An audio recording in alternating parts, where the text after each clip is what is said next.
Hello and welcome. We're about to start our fantastic bonus session, a live session from the lovely George Swift. You can't see me, I am here, but you can't see me, so poor Rob is just staring at a screen right now. I'm going to be here supporting Rob throughout the course of the session that he's running today. Let me just find him on here. There he is, lovely. Okay, we've got some people starting to watch. Let me just turn that sound down. We did check everything, so I'm hoping it's all going to go swimmingly. The purpose of today is really twofold.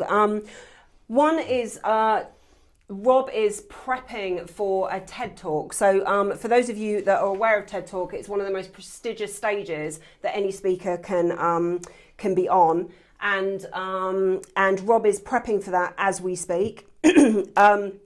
And so this talk is going to be an 18-minute long talk, which is the maximum amount or optimum amount of time for a TED Talk.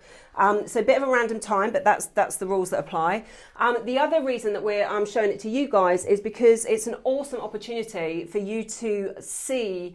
Talk about a journey. This is not just an entrepreneurial journey. This is a full-on journey from we spoke about it before, broken into running a multi-million pound, multi-continent business. So we're really excited about this today. So the session is going to be 18 minutes. We will have Q&A, so I'm monitoring the feed as I always do. And if you have questions, we are going to keep questions until the end. So Rob's going to run through his talk, and then if you do have questions for Rob, please pop them in the feed, and I will monitor those questions, and we'll send those questions to Rob at the end. So just to introduce Rob, Rob's been a BBB member for over 7 years now. In fact, Rob was one of our founding members right in the beginning when we started BBB over 7 years ago. He's now the chairman of Evolution, and we spoke Evolution Complete Business Sales, and we spoke about that. It is a multi-million pound business. It's across multiple contents, but the man you see today is not the man I met 8 years ago. Very different man, beaten, and I've asked Rob permission to use these words, but this is absolutely from his own mouth, a beaten man with no confidence. I mean, that's how I met Rob, and he came to me looking for a confidence coach that would really help him build that confidence. So what's possible from that place to where he is today is phenomenal. And what Rob's going to share with you today is the journey that he's been on, and how you can go on a similar journey. You know, how it's possible to go from being broken into being something quite phenomenal, and a bit of a poster boy for BBB, which is what you are at the moment, Rob. We talk about you all the time. Rob Goddard, poster boy. So great. So we've got lots of people watching, which is fantastic. So with no further ado, I'm going to hand over to Rob to present. Any questions, pop them in the feed, and I will be here to ask. Rob, over to you. Wonderful, thanks, Trace. I've never been described as a poster boy, so it's a first at 56 years of age. Isn't it like having the voice of God from your left-hand side, eh? The female voice of God. Anyway, I'd like to introduce you to an angel this afternoon. I'd also like to shed some light onto something that's killing over 2,000 people a day, somewhere on this planet. Over 2,000 people a day.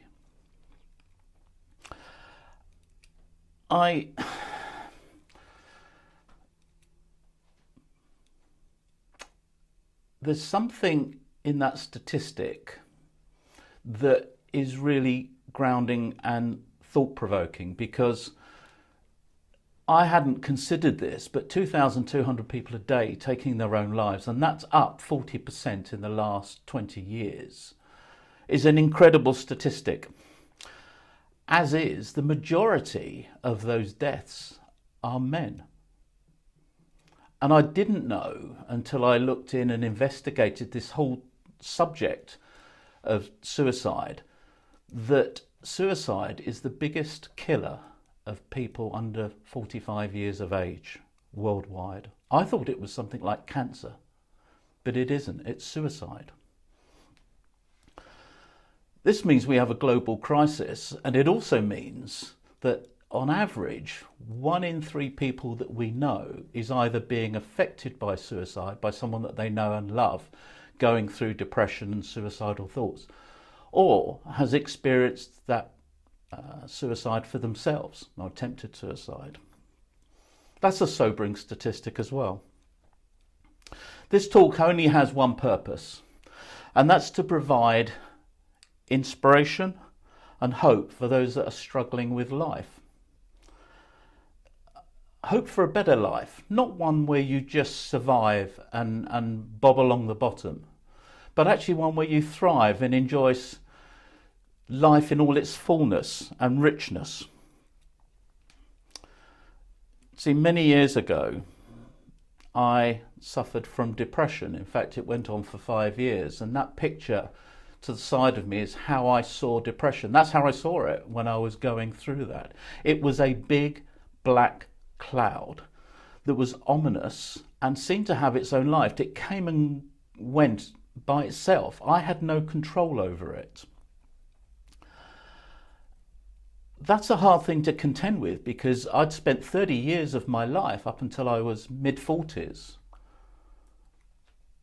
in control of family, work, my life, and with a combination of factors in my life all happening in the perfect storm, just over a period of a few months, just my life collapsed. And what I didn't do was I didn't feel I could talk to anyone. You see, suicide doesn't kill. It's loneliness and isolation that kills. It's not the suicide.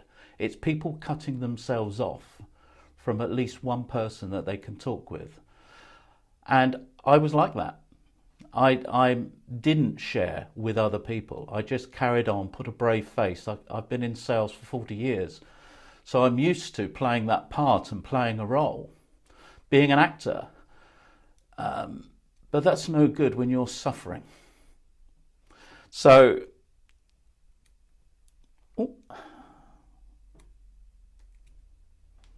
better. So in 2010, I found myself in Dubai. I ran away to Dubai after 2 years of trying to battle depression. And for those of you not aware, that's the Burj Khalifa. A very ominous building in the shadow. It's 1/2 mile high. And there came a day, a few months after being in Dubai, and I was in a foreign country, a foreign culture, with no support network whatsoever. And so I deteriorated in my depression. And there came a day when I found myself on the 125th floor, which is about 3,000 feet up.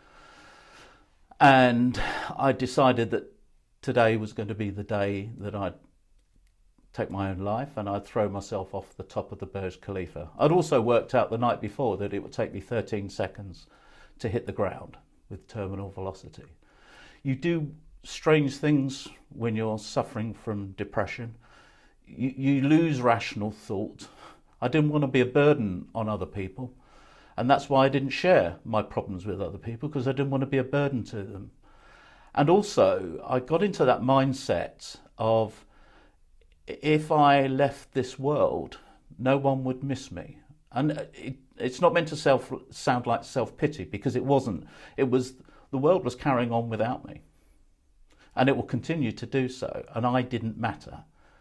And of course that is lying to yourself. I was lying to myself. So that's me looking. I actually went up the Burj Khalifa with a work colleague of mine. Won't mention his name. He didn't know that I was going to throw myself off, but I did want a picture for my kids, last picture before I jumped. So those two pictures have great significance for me. I didn't find a place to jump. There was a fire exit. And I thought that with the place I could find a way out. There must be tradesmen that clean the windows, some maintenance. I did find a fire exit, but it was locked. And who on earth locks a fire exit? I don't know. But on that day, someone did. And I'm so glad that they did, because I wouldn't be here to tell my story, probably. I don't know whether I would have, if I'd got onto the outside, whether I would have jumped.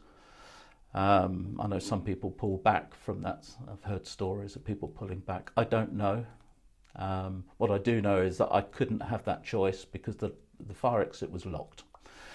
And so I went back down the Burj Khalifa, thwarted attempt at taking my own life, and I went back home and to my apartment, and I actually contacted a friend of mine you just saw a moment ago. That's Alex. He's my angel, actually. Doesn't look much like an angel, really. That's him in Dubai. I met him at a business networking event in Newbury originally, and then I went out to Dubai, and he remained friends with me, albeit over Skype and internet. But he kept in contact with me, regularly dialing in, and he was the only one that did. And so with that day of my thwarted attempt at taking my own life, it just felt natural to contact him. I didn't tell him that I just tried to throw myself off of a building, but I did share with him a bit that I'd come to the end of being in Dubai and didn't know what to do, and could he come over? And he did. I paid for his flight, and 2 weeks later he came over. And in fact, the 2 weeks was really helpful because I was looking forward to him coming over. So I wasn't going to do anything the next day or the day after in terms of another suicide attempt, because I had some hope.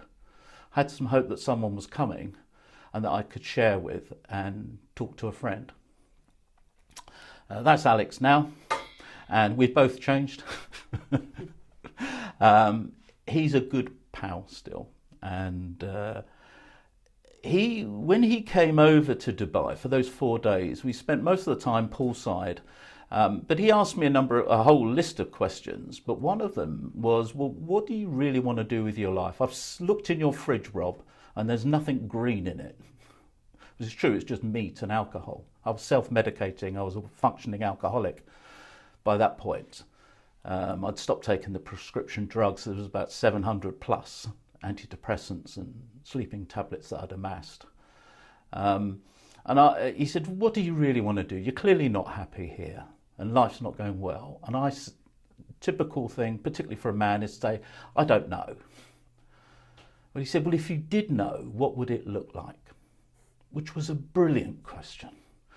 So if you've got a friend that you know is struggling and they give you the automatic brush off, that's just because they don't want to be a burden.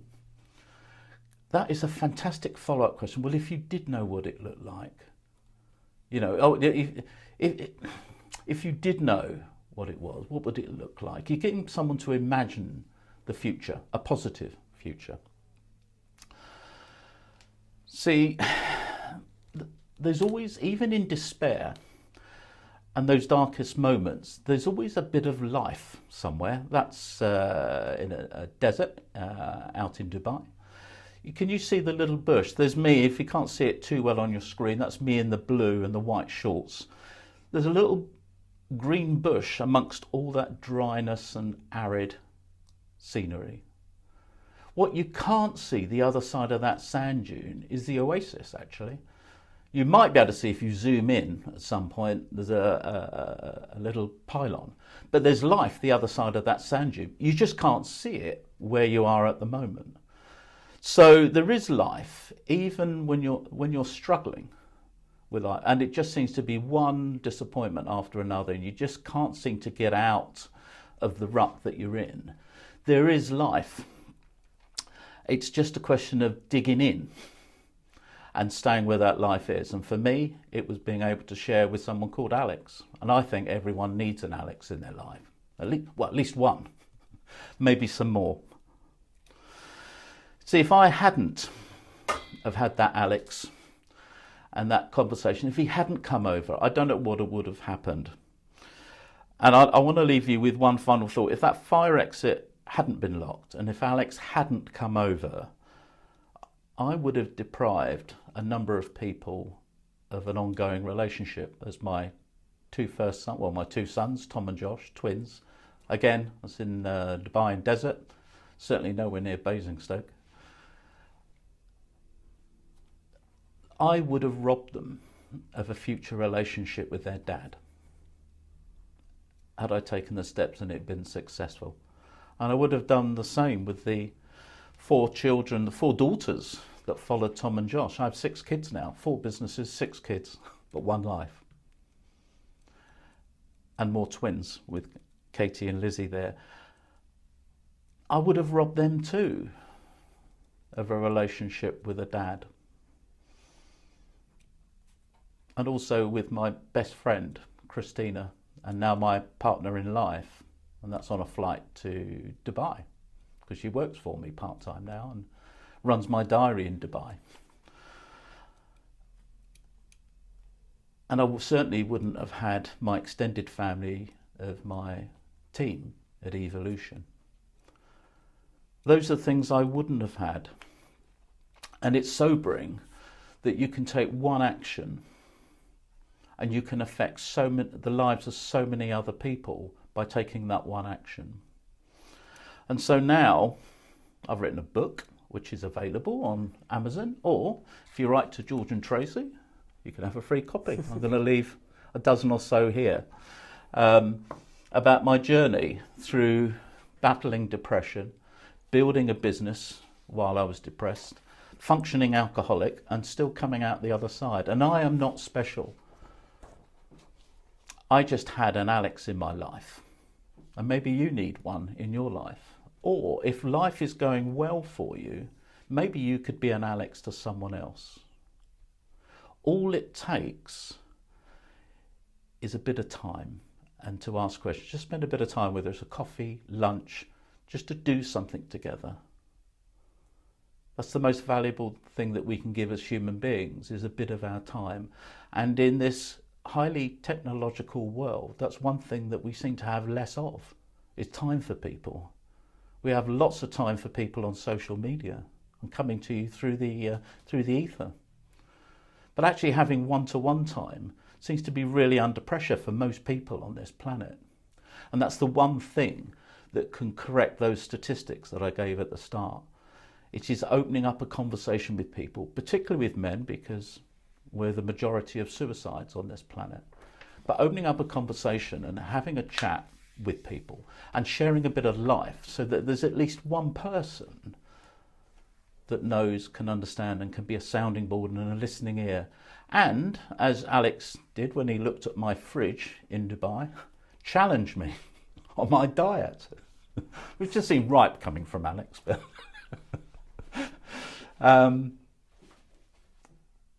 and in the next few years, I want to get that message out to a whole range of people across the planet, particularly with men in business and burnout, is how do we continue with all the pressures and stresses and strains that we have? How do we continue in our life's journey?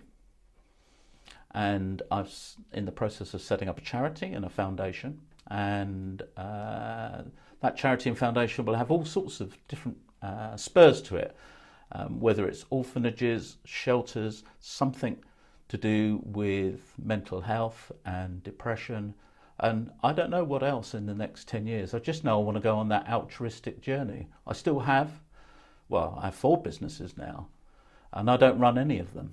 I've extracted myself from the day-to-day running, which has freed me up and given me time back in order to try and make a difference and a change in other people's lives.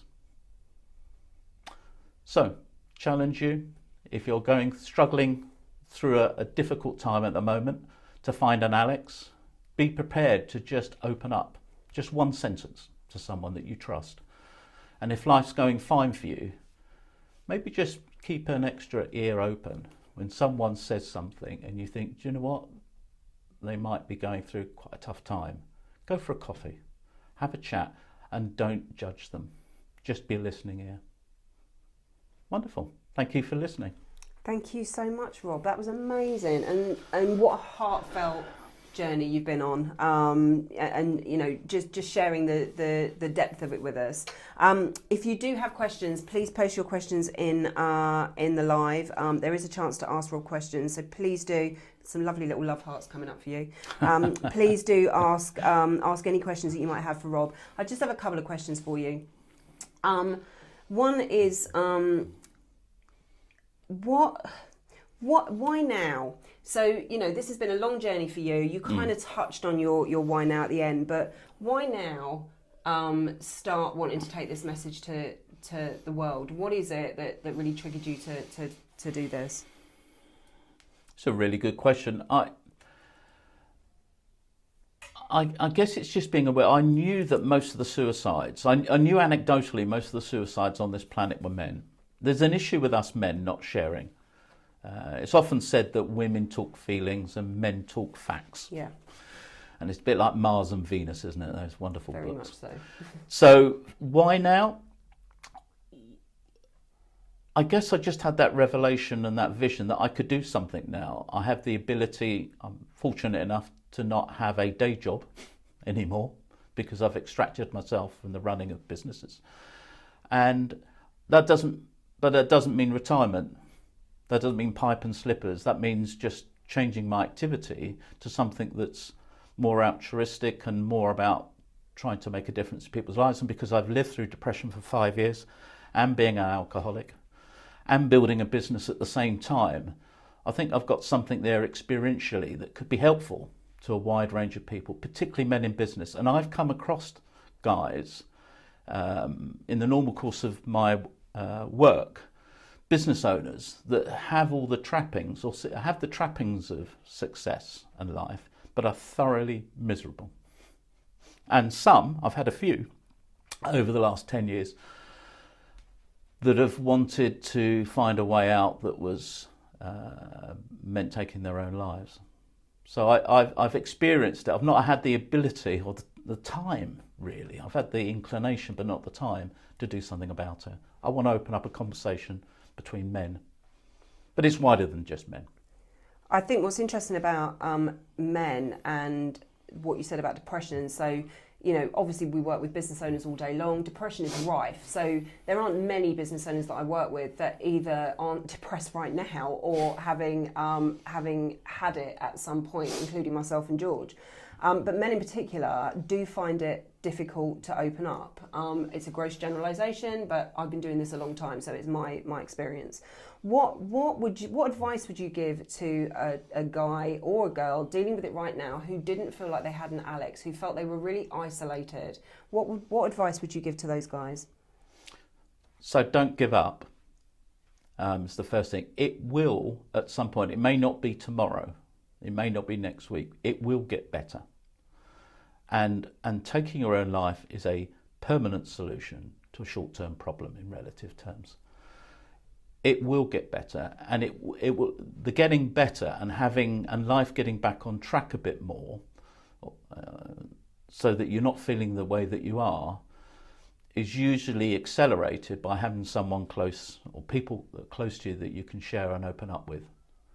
And I found it hard initially because I'm not used to making myself vulnerable. I am now.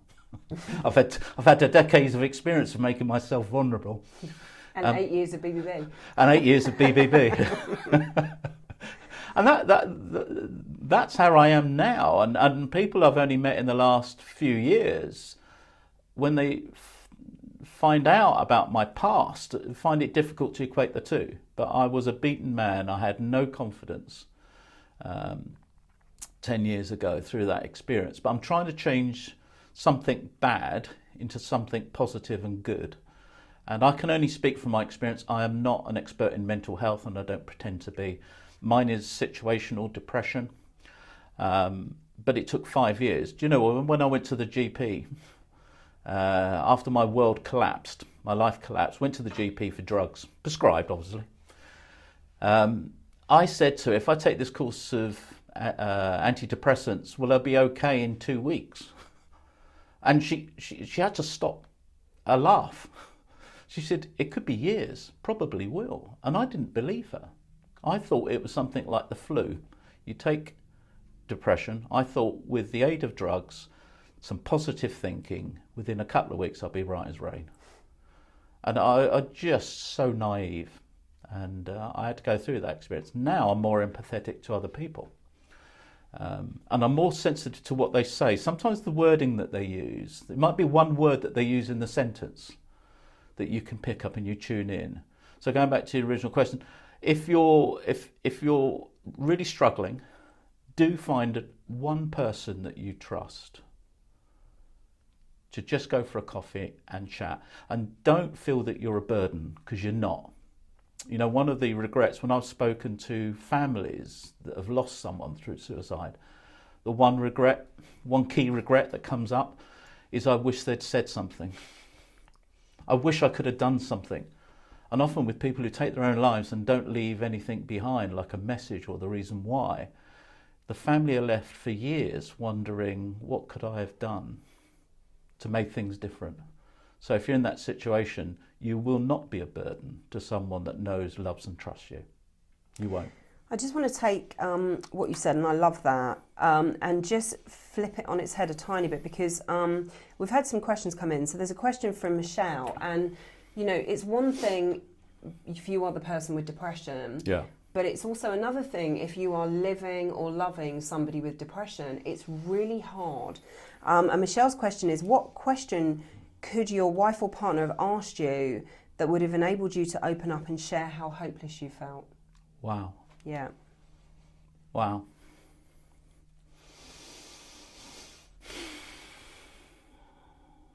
Can you just repeat that for me again? So What question could your wife or partner have asked you that would have enabled you to open up and share how hopeless you felt? So I was separated from my wife at the time, and there wasn't someone special in my life in that way. Only Alex. So that's a difficult one to answer. I guess it's not taking the initial bullshit that most of us give, and particularly as if you're British, like I am, you say I'm fine. When someone says how are you, say I'm fine. Well, you're not. Sometimes you're not fine. Sometimes you're carrying the world's problems on your shoulders, but you just say that you're fine. So I'm not sure that there's one. I can't answer what that one question is, but certainly not being put off by the initial response. So almost be a little bit dogged in a sensitive and loving way. If you love them, don't let them get away with that. I tried with Alex, but I didn't know what I wanted to do. And he said, well, if you did know what you want to do, what would it look like? And I think that's a really good question to ask someone, because you're getting someone to imagine the future, not dwell on the current. I don't know whether that helps, Michelle. Does that help? Do you want to put up? Yeah, let us know, Michelle. Let us There is know. a book actually called Living with the Black Dog. I don't know if you've come across There is, it. yeah. Yeah. So so that's a book specifically for people living with people with depression. It is really helpful. So it kind of gives it a name, something you can talk about. But yeah, it just helps people specifically living with people living with people with depression. And I think we do overlook that quite often, because it is very hard on everybody. Go on, carry on. I was going to just say, I guess it must be. I haven't suffered from something like cancer, but I know with people that have been diagnosed with cancer, like my mum, she wanted people to treat her normally, and she just wanted to share life together. And so people don't want to feel that they're a burden or you're making special. But it is just a question of not letting them get away with the initial response, which is usually quite sort of a bland response, and to just listen. Do you know, you just reminded me of Eeyore. So Eeyore, well, he's depressed, right? But what is lovely about Eeyore is they always invite him out. So, you know, Include he is him. just Eeyore, and he is, you know, he sits on the sidelines and he's depressed, and he's got his depressed voice and all of that. But they always invite him, so he never gets excluded just because he's a bit miserable to hang around. And I think that's really important. Yeah, I think it's in the first 2 years before I went to Dubai. I was suffering from depression here in the UK. I set up my own one-man band business, because that's a crazy thing to do when you're depressed, isn't it? Set up your own, go self-employed. Oh, you had a question about that. Wonderful, actually. yeah. Who does that? Wonderful. But my friend at the time, Christina, who's now my partner in life now, Christina worked part-time for me. She was doing database administration, adding stuff to the database that I had. When I started crying in the little office that we had, I just felt the tears coming. And just, it wasn't prompted by what someone had said, the tears, my eyes were welling up. she'd say, right, she'd close down my laptop, say, let's go for a coffee. So we went into Newbury at Kennett Centre and we went for a coffee at Costa. So it's being sensitive to someone else, doing something that's not, something small, but it meant so much to me. And that really helped, is knowing that someone was sensitive enough, didn't make a drama about it, and did something, which was to take me out of the office and go for coffee. That's really sweet. So Michelle said, yes, it does help. It's a friend of hers, actually, who's tortured by not knowing what her husband is dealing with. So, yeah, and it is torturous. Okay, so Maya. So Maya said, apart from jumping off the Burj, this is my story. I was lucky enough to have an Alex in my life and came out of depression. What scares me is what if it comes back? How do you feel about this, Rob? Does the future scare you? It's a really good question. And the answer is for years, yes. I can give you a picture. What it was like is that I was on a plane and we were taking off and we were gaining altitude, but I would always have this fear that some other person on the plane would get up with a gun and kill us all and take us down. That was my fear, that the progress that had been made would be somehow affected by someone else's actions, some faceless, nameless person. And I had that fear for quite a few years. The assassin on the plane is how I termed it. I've not had an assassin on the plane for a decade, although we've had difficulties. But I think that's quite natural to feel that and think that, because there's something in us that thinks, well, maybe it will.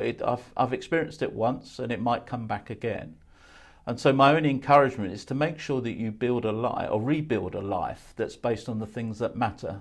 And I've learned over many years of being in business, there's only a few things that matter: friends, family, and time, and loving those people around you. Actually, nothing else matters.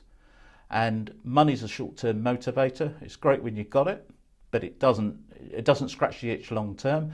And if you lose it, and I've lost it all twice now in my life, money and the trappings that go with it, to build your life around the things that matter and the things that are permanent can provide that safety net for you. And for me, I was a workaholic before I was an alcoholic.